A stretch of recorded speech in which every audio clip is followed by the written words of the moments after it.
Ayan, good morning mga Lodi. Nandito na yung tubig baha. Nandito na naman sa kabahayan.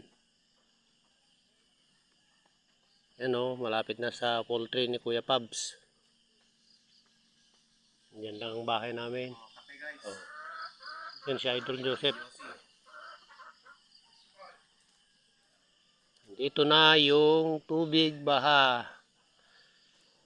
Sayang nga lang, di ko na-upload pero i-upload ko mamaya yung video ko kahapon. Kung saan doon ko kinunan, banda. Maliit pa tong ilog.